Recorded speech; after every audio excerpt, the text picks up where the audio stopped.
Who is Cardinal Peter Turkson, and why has his name reverberated through the Catholic Church? He's really the Holy Father's right-hand man when it comes to any of the social issues. Twice a contender for the papacy, he came tantalizingly close to becoming the first black pope. I wonder if you think you'll see a black pope in your lifetime. I've been asked this question several times before, and my answer has always been, why not? Only to see the moment pass him by. But his story didn't end there. With his bold vision for justice, unwavering faith, and the subtle backing of Pope Francis himself, Turkson's path to the throne of St. Peter may be closer than ever. Join us as we explore why Cardinal Peter Turkson could become the first black pope. The early life and priesthood of Cardinal Peter Turkson.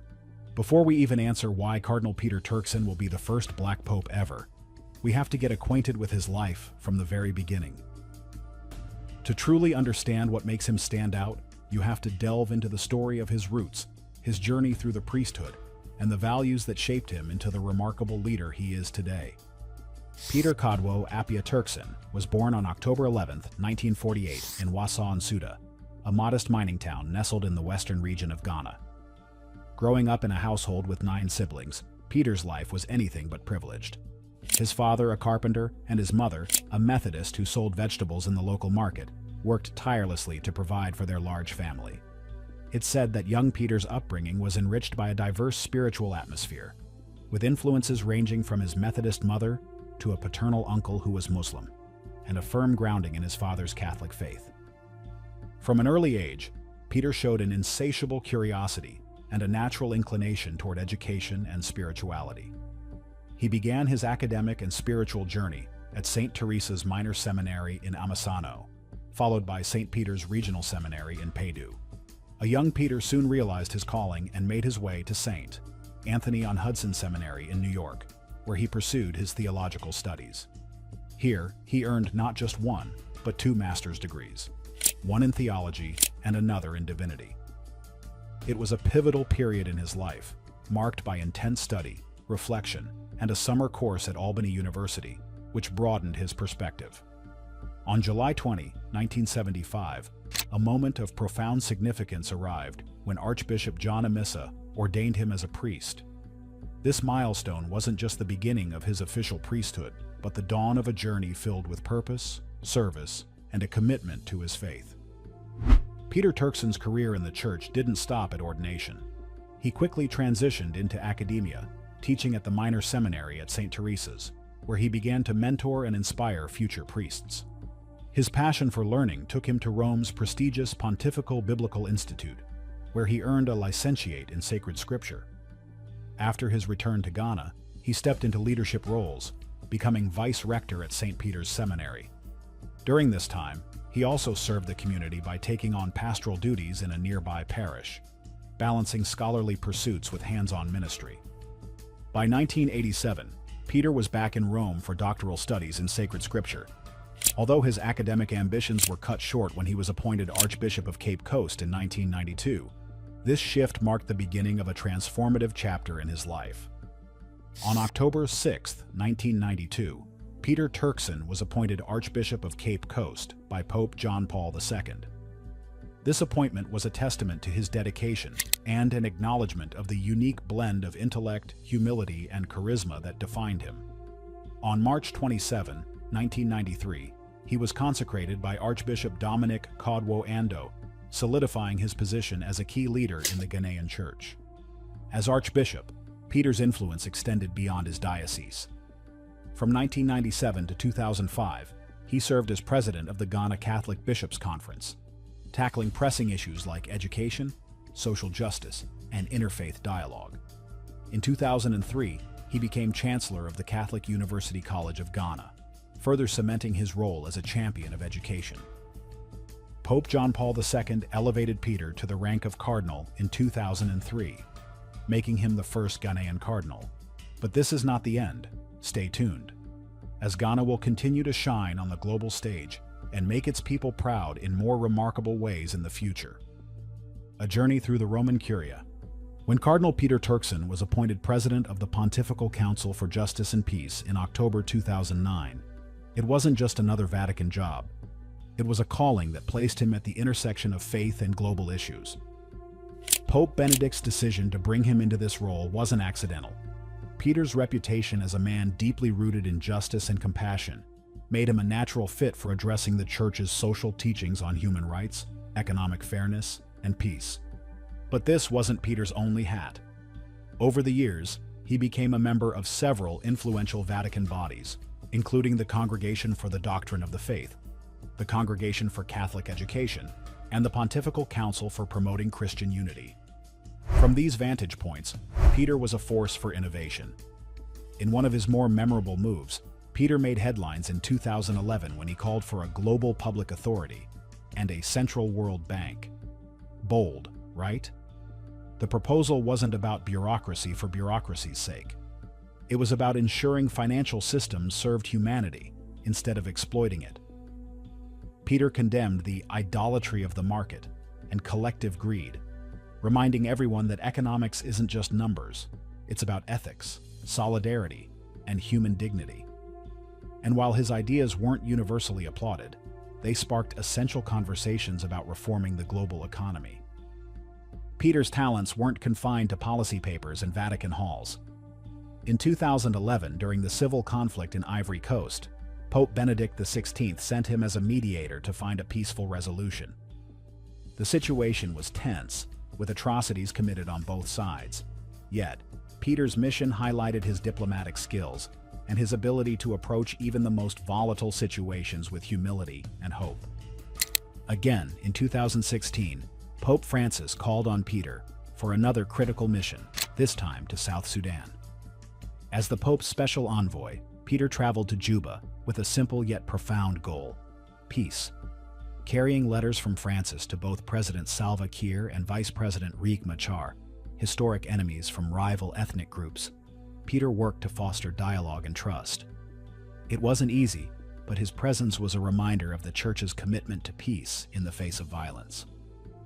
By 2016, Pope Francis recognized the need to streamline and modernize the Vatican's approach to social issues. Enter the Dicastery for Promoting Integral Human Development, with Cardinal Peter at the helm as its first prefect. The Dicastery was a bold experiment, combining several Vatican offices to tackle issues like migration, human rights, and environmental protection under one umbrella. Peter's leadership brought focus and energy to the initiative, which aligned perfectly with Pope Francis's vision in Laudato Si for a church deeply engaged with the world's challenges. Peter's tenure wasn't without its challenges. Overseeing such a wide-ranging office meant dealing with conflicts, criticism, and an ever-growing workload. Yet through it all, Peter's steady hand and ability to listen set him apart. When his 5-year term ended in December 2021, Pope Francis appointed Cardinal Michael Czerny as his temporary successor, but Peter's contributions left an enduring legacy. Twice a papal contender. If you think Peter's career is impressive so far, wait until you hear this. He's been a serious contender for the papacy not once, but twice. In 2005, when Pope John Paul II passed away, Peter was among the cardinal electors in the conclave that ultimately chose Pope Benedict XVI. While he wasn't a frontrunner then, his presence signaled the growing recognition of Africa's importance in the global church. By 2013, when Pope Benedict XVI resigned, and Peter's name started circulating again, but this time more seriously. His progressive vision, global outlook, and deep connection to the Church's teachings made him a compelling candidate. Though the conclave ultimately elected Pope Francis, Peter's inclusion in the Papabile, those considered strong candidates for the papacy, was no small feat. It was a clear acknowledgement of his growing influence and the possibility of a non-European pope. Why Cardinal Turkson came so close to becoming pope in 2013? You must be wondering now, how did Cardinal Peter Turkson, a soft-spoken yet charismatic leader from Ghana, end up as one of the most talked-about candidates for the papacy in 2013? It's no small feat to be mentioned in the same breath as the papal crown, and Peter's name didn't appear on that list by chance. His rise to prominence within the Church was fueled by a unique combination of qualifications, charisma, and a deeply rooted connection to the contemporary issues facing the global Catholic community. But why didn't he make it all the way? And does that mean the door is closed for him? Let's unpack this intriguing chapter of his story. Peter's candidacy during the 2013 conclave wasn't a fluke. It was the culmination of decades of dedicated service, intellectual rigor, and his ability to connect with people across cultures. First and foremost, his education and spiritual foundation gave him an edge. With degrees in theology and sacred scripture from some of the most prestigious Catholic institutions, including the Pontifical Biblical Commission in Rome, Peter was regarded as one of the intellectual heavyweights of the Church. Yet he wasn't just an academic locked in a library. He had years of pastoral experience under his belt. As the Archbishop of Cape Coast, he was someone deeply attuned to the needs of his people. When Pope Benedict XVI appointed him president of the Pontifical Council for Justice and Peace in 2009, Peter's profile skyrocketed. He became the Vatican's voice on critical global issues like economic ethics, social justice, and environmental protection. He spoke with authority on subjects many found uncomfortable, like the greed-fueling global inequality or the urgent need for solidarity between rich and poor nations. His moral clarity and ability to frame these discussions within the teachings of the Church made him not just respected, but admired. Then there was his charisma. Peter speaks an impressive array of languages: English, French, Italian, Fante, Hebrew, German, Latin, and even some Greek. It's no exaggeration to say he could talk to nearly anyone, anywhere, in their own tongue. Combine that with his warm personality and natural ability to command attention, and you had a figure who could inspire hope and bring people together. His African heritage also made him a symbolic figure, representing a continent where Catholicism is thriving and growing faster than anywhere else in the world. But despite all this, Peter wasn't elected pope in 2013. Why not? The answer lies in the complex and often enigmatic dynamics of a papal conclave. For one, the Church at the time was at a crossroads, grappling with scandals and a growing perception of being out of touch with the modern world. Many cardinals felt the need for a transformative figure, someone who could rebuild trust and refocus the Church's priorities. Enter Jorge Mario Bergoglio, later Pope Francis, a humble reformer from Argentina who embodied a return to simplicity and a focus on the marginalized. Bergoglio's Latin American roots also resonated with a global church where Latin America has the largest Catholic population. Peter, though admired, may not have garnered enough support within the College of Cardinals. Papal elections often involve intricate networks of alliances and compromises, and Peter's lack of strong political backing likely worked against him. Additionally, some cardinals might have hesitated to break with tradition by electing the first African pope, despite the Church's growing universality. While many saw Peter's African origins as a strength, others might have viewed it as a bold leap they weren't ready to make yet. So, does this mean Peter's chance to don the white cassock is gone? Not at all. On the contrary, this will give him an advantage for a new opportunity, which we will discuss soon. A new chapter for Cardinal Turkson. Fast forward to 2022, and Cardinal Peter Turkson is once again at the center of Vatican intrigue. Pope Francis made headlines by appointing him as the new Chancellor of the Pontifical Academy of Sciences and the Pontifical Academy of Social Sciences. This wasn't just another routine reshuffling of Vatican responsibilities. It was a move that left many observers speculating.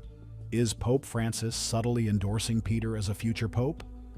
As we already mentioned, Cardinal Turkson, a towering figure in the Catholic Church, has always been admired for his intellect, diplomacy, and unwavering commitment to the Church's mission in a complex world. His new role as Chancellor is no small honor. It places him at the helm of two prestigious institutions that aim to bridge faith and reason, providing the Church with scientific and social insights to navigate the challenges of modernity. But let's rewind a bit. Peter's previous position as prefect of the Dicastery for Promoting Integral Human Development ended in December 2021. His tenure was marked by significant contributions, but also some turbulence, including a Vatican-ordered inspection of the Dicastery. The inspection, led by Cardinal Blas Kupik, prompted personnel changes and eventually Peter's resignation. When he stepped down, the Vatican faced a glaring reality. For the first time since 1977, there were no African leaders among the heads of its dicasteries. The lack of African representation caused ripples.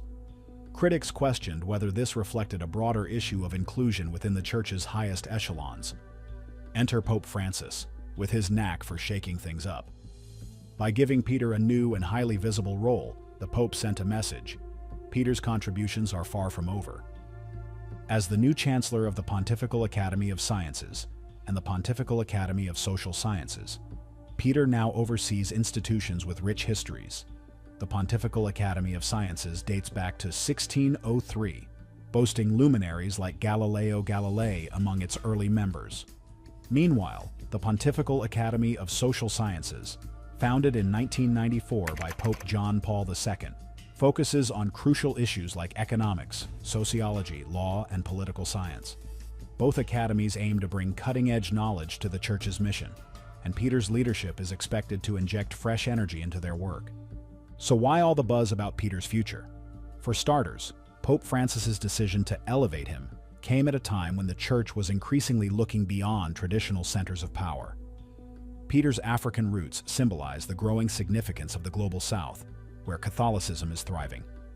Moreover, his ability to engage with both spiritual and practical challenges aligns with the vision of a church that is not only a moral authority but also a force for global change. And then there's Peter's track record. Fluent in 6 languages and familiar with Latin and Greek, he's a true polyglot, capable of navigating the diverse cultures that make up the universal church. His moral authority on issues like social justice, poverty, and environmental stewardship has earned him respect not just within the church, but also on the global stage. These qualities make him a compelling figure, one who seems tailor-made for a role as complex and demanding as the papacy. Some Vatican insiders have speculated that Pope Francis's decision to entrust him with this high-profile role is more than a nod to his past contributions. Could it be a quiet signal of Francis's own preferences for his successor? After all, papal appointments often have a way of shaping the future, whether intentionally or not. Still, the conclave that elects the next pope is a mysterious process, steeped in prayer, discernment, and political dynamics. While Peter has the qualifications, charisma, and global perspective to be a strong candidate, the decision ultimately lies with the College of Cardinals. And as history has shown, the outcome is rarely predictable. Yet, one can't help but feel that this chapter of Turkson's career is setting the stage for something bigger. His new role as Chancellor gives him a platform to address the Church's most pressing issues, while solidifying his reputation as a bridge builder between faith and reason, tradition, and progress. Pope Francis pointing on his successor. However, what were only assumptions in 2022 have become real chaos on social media and in the media after Pope Francis canceled his much-anticipated African trip. Many interpreted this decision as a sign of his age and declining strength, concluding that it could only mean one thing: the world would soon have a new pope. But these rumors took on a life of their own when whispers began circulating that Pope Francis himself had hinted at a potential successor, and not just any successor. As speculation swirled, one name stood out: Cardinal Peter Turkson. So here's why Cardinal Peter Turkson will be the first Black Pope. Pope Francis shared his thoughts with those closest to him, and soon exclusive news began to circulate. "I made my choice," he said with the quiet conviction we've come to recognize in him. Then he added, "I looked for someone worthy of leading the Catholic Church, someone who understands the heart of the people and the challenges of the world today. I have no doubt it is Peter." Pope Francis has always admired Turkson, a man who embodies humility, intellect, and a commitment to justice. Over time, Francis's appreciation for the Ghanaian cardinal became more evident through his words and actions. Turkson's unparalleled grasp of complex global issues, his moral courage in addressing economic inequality, and his deeply pastoral approach to leadership have consistently placed him at the forefront of Vatican affairs. And if betting odds are any indication of the public pulse, Turkson is leading the pack with a 20% probability, far ahead of other notable contenders. But Francis's endorsement goes beyond Turkson's impressive resume. A good pope must understand the weight of the Church, the beauty of its tradition, and the courage needed to embrace its future, Francis said. I shared my secrets with him, not just as a pope, but as a servant of God. He listens, he learns, and he will lead with love. Why do you think Cardinal Peter Turkson has become such a prominent candidate for the papacy? What qualities set him apart from others? Let us know in the comments and subscribe to our channel for more.